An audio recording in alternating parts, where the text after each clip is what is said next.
I was wondering, Adam and Eve, it says in the Bible that they had 3 sons.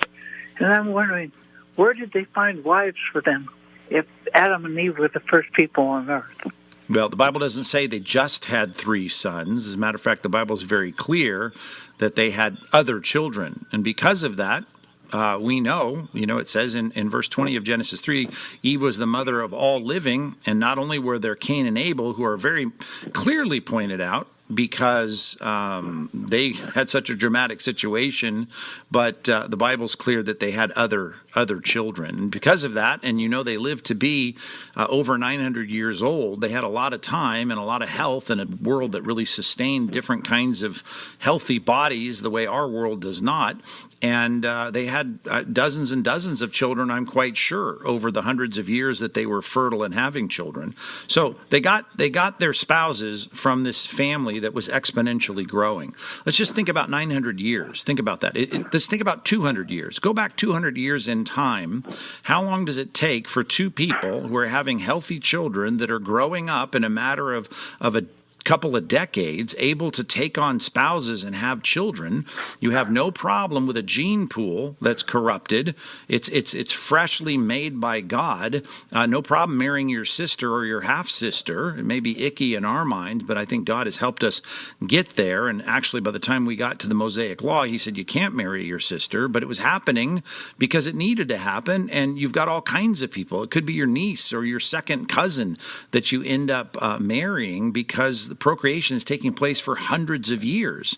And everyone then that gets a spouse is having decades and even centuries of having children. That's the way life worked, and God stretched these lives out in the early period prior to the flood to be hundreds of years old. So Adam and Eve had lots of children, and their children had lots of children, and in a matter of time, if you do the exponential multiplication, we've got lots and lots of people to choose from as the population grows exponentially. Yeah, that makes sense. Yeah, they have a lot of children. And when we think about, well, God says you can't marry your close relative. And it does say that in the Mosaic Law. But remember, that's in the 15th century before Christ. We don't even know how long it was from the time of Adam and Eve to Moses and all that period of time, even in Genesis. You go back to Abraham, right? He's marrying his half-sister, and his kids are marrying their half-sisters and their cousins. And all of that was no big deal, particularly because we didn't have the problems. The reason I wasn't supposed to marry a close relative in the modern era is because of all the genetic weaknesses. We don't want those to be compounded and have problems with my children.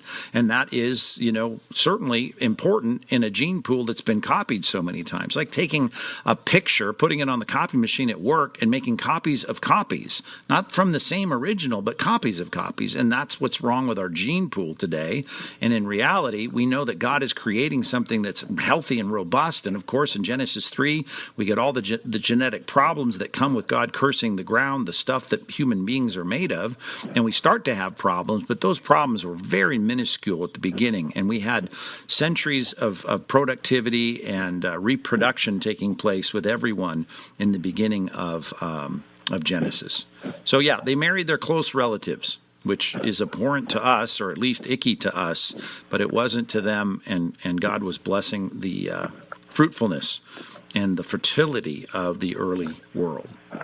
Connie, does that help? Yes, that does. Okay. That makes sense, too. Yes. Thank you. Well, thank you, Connie. Appreciate the call, and I get it. That's a really good question, and it